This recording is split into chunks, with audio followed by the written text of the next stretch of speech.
अष्टात्रिंशम सुक्तम।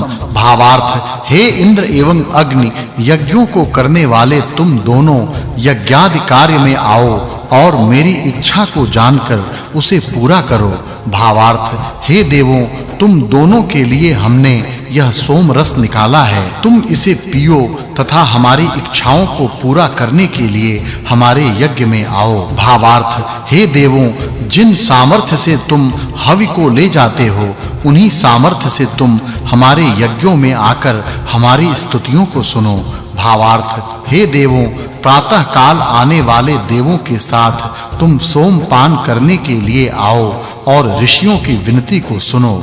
भावार्थ, हे देवों, जिस प्रकार तुम्हें ज्ञानी बुलाते हैं, उसी प्रकार मैंने भी गायत्री छंदों में मंत्रों द्वारा तुम्हें बुलाया है। एकोनचत्वारिंशम सुक्तम। भावार्थ, राष्ट्र का दूत ऐसा हो जो अपने ज्ञान द्वारा साधारण जनता तथा बड़े-बड़े विद्वानों के बीच संबंध स्थापित कर सके।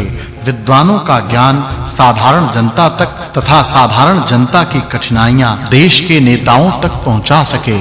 ऐसे अग्रणी दूत की ही प्रजाएं अपनी वाणियों से बड़ाई करती हैं। ऐसा करने से राष्ट्र में एकता होती है, उनके सारे शत्रु नष्ट हो जाते हैं। भावार्थ, इस शरीर में रोगों को उत्पन्न करने वाले बहुत से शत्रु हैं, जो अर्याह मनुष्यों पर आक्रमण करके उन्हें आमुर मरणावस्था तक पहुंचा देते हैं। ये शत्रु तभी नष्ट हो सकते हैं जब शरीर की अग्नि बलहीन हो। इसी प्रकार राष्ट्र शरीर में जब विद्वान तथा वीर आदि अग्रणी बलशाली होते हैं, तब राष्ट्र के सभी शत्रु बलशाली हो जाते हैं। इसके साथ ही देश की आर्थिक अवस्था भी सुधरी रहे, इसलिए राष्ट्र में दानियों को प्रोत्साहन मिलना चाहिए तथा जो संचयशीलता अथवा पूंजीवाद को बढ़ावा देते हैं, उनको नष्ट करना चाहिए। भावार्थ, जो दूत पूर्ण ज्ञानी, कल्याणकारी, विशेष धनों का स्वामी तथा विद्वान हो,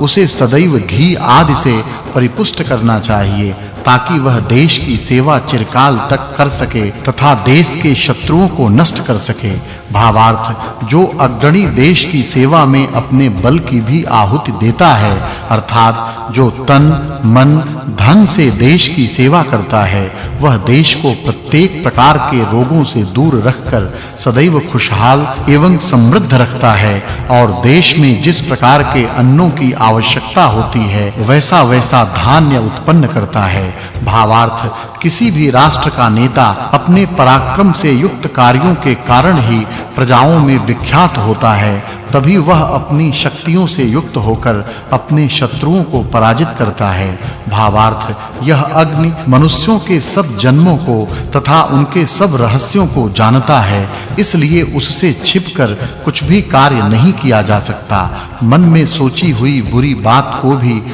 वह जान जाता है, इसलिए जो उपासक उससे डरते हुए उसको आहुति प्रदान करते हैं, उनके लिए वह धन के द्वार खोल देता है तथा उनके सब शत्रुओं का नाश कर देता है। भावार्थ, यह अग्नि देवों में अच्छी तरह निवास करता है, यज्ञ करने वाले पुरुषों के मध्य यज्ञाग्नि के रूप में रहता है। जो ज्ञानी लोग इस अग्नि को प्रसन्न करना जानते हैं, उनके शरीर में यह अग्नि प्रसन्नता से रहता है। जो मनुष्य प्रत्येक काम को प्रसन्नता से करता है, रो कर नहीं, वह सब ज्ञानियों में पूजा जाता है तथा उसी परिश्रमी के सभी शत्रु नष्ट होते हैं।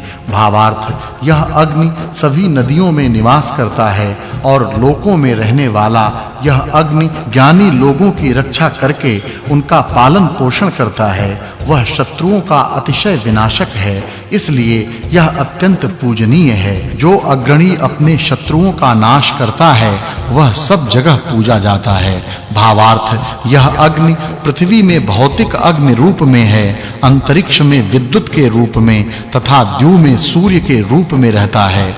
वह शुद्ध एवं प्रदीप्त होकर देवों को हवि पहुंचाने का अपना कार्य मुस्तैदी से करता है, इसलिए वह सब जगह पूजा जाता है। भावार्थ, मानवों में जितना ऐश्वर्य है, उन सबका यह अग्नि एक ही अधिपति है, इसी कारण देवों में भी सर्वोत्तम है। सब ओर से बहने वाली नदियां भी इसी अग्नि की सेवा करती हैं। चत्वारिंशम सुक्तम। भावार्थ, हे इंद्र अग्नि, तुम दोनों श्रेष्ठ धन दो ताकि उस धन की मदद से हम दृढ़ से दृढ़ शत्रुओं को नष्ट कर सकें तथा निर्बल शत्रु स्वयं ही नष्ट हो जाएं। भावार्थ, हे इंद्र एवं अग्नि, हम तुम दोनों का अपमान कदापि न करें, बल्कि इन दोनों देवों की सदैव पूजा करें। वह इंद्र हमारे पास आए ताकि हम शत्रु स्वयं ही नष्ट हो जाएं। भावार्थ, इंद्र एवं अग्नि दोनों ही देव सदैव युद्ध में निवास करते हैं, सदैव शत्रुओं से युद्ध करते हैं। वे अपने ज्ञान से ज्ञानी हैं, इसलिए सब उनकी बड़ाई करते हैं। भावार्थ, इंद्र अग्नि इन दोनों देवों में यह संपूर्ण जगत समाया हुआ है। ये द्युलोक एवं पृथ्वी लोक भी समाये हुए हैं। ऐसे इन देवों की अर्चना करनी चाहिए। भावार्थ, इंद्र एवं अग्नि इन दोनों देवों ने बंद द्वार वाले सागर रूपी बादलों के मुंह को खोल दिया तो पानी की धारा निकलने लगी। इन दोनों देवों में इंद्र अपने तेज के कारण सब पर शासन करता है। भावार्थ, हे इंद्र, जिस प्रकार बेलाओं से अच्छी प्रकार ढकी हुई डाल को भी लोग काटते हैं, उसी प्रकार तू शक्ति से अच्छी प्रकार शक्तिशाली शत्रु को भी काट डाल। इंद्र की मदद से हम असुरों के धन को आपस में बांट लें। भावार्थ, हम अपने तन एवं मन से इंद्र अग्नि की स्तुति करते हुए अपने वीरों की मदद से शत्रुओं को पराजित करें, परंतु जो हमसे प्रेम करते हैं उनसे हम भी प्रेम पूर्वक व्यवहार करें। भावार्थ, इंद्र एवं अग्नि दोनों देव सत्व गुण से युक्त हैं और ये द्युलोक में सब जगह संचार करते हैं। ये दोनों देव नदियों को प्रवाहित होने के लिए बंधन से मुक्त करते हैं। भावार्थ, हे वज्रधारी एवं सर्वोत्पादक इंद्र, तू मुझे प्रसन्न करने वाले वीर को धन प्रदान कर। तेरी उपमाएं एवं प्रशंसाएं बहुत हैं। तेरी प्रशंसा करने से हमारी बुद्धि श्रेष्ठ हुई है तथा हमारे सब शत्रु नष्ट हो गए हैं। भावार्थ, इस इंद्र ने अपने तेज से शुष्ण असुर की संतानों को भी मारा और नदियों को बहने के लिए मुक्त किया। इसी प्रकार शत्रुओं को कुल एवं वंश सहित नष्ट कर देना चाहिए ताकि वे सर्वथा नष्ट हो जाएं। भावार्थ, शुष्ण असुर की संतानों को नष्ट करने वाले और सुखदायक जल को प्रवाहित करने वाले, सत्य मार्ग के प्रदर्शक और स्वयं भी सत्य का पालन करने वाले इंद्र को तेजस्वी बनाना चाहिए। भावार्थ, इंद्र एवं अग्नि की उत्तम तथा नवीन स्तुति करनी चाहिए। हमारे घर सोना, चांदी तथा तांबा इन तीन धातुओं से भरे हों तथा 3 मंजिलों वाला हो। इस प्रकार ऐश्वर्य के स्वामी होकर रहें। एक चत्वारिंशम सुक्तम।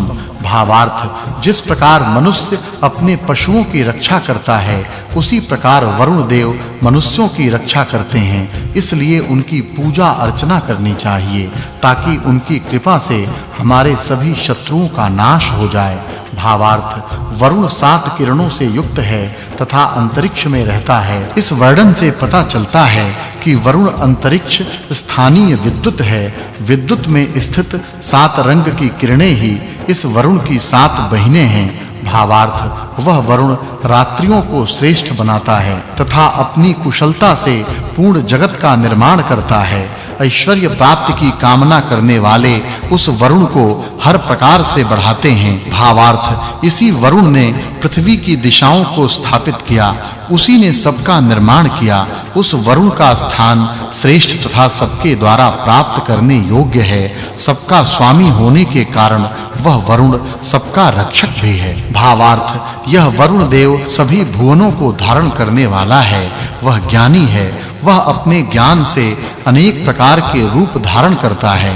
भावार्थ, जिस प्रकार रथ चक्र की नाभि में उस चक्र के सब ओर आश्रित रहते हैं, उसी प्रकार इस वरुण में सभी ज्ञान आश्रित हैं। इसी वरुण ने तीनों लोकों का विस्तार किया है। भावार्थ, जिस प्रकार मनुष्य झब्बे से अपने सारे शरीर को आच्छादित करता है, उसी प्रकार वरुण ने इस जगत को व्यापक कर रखा है। वही देव सब देवों के सामर्थ्य को बढ़ाता है। इसलिए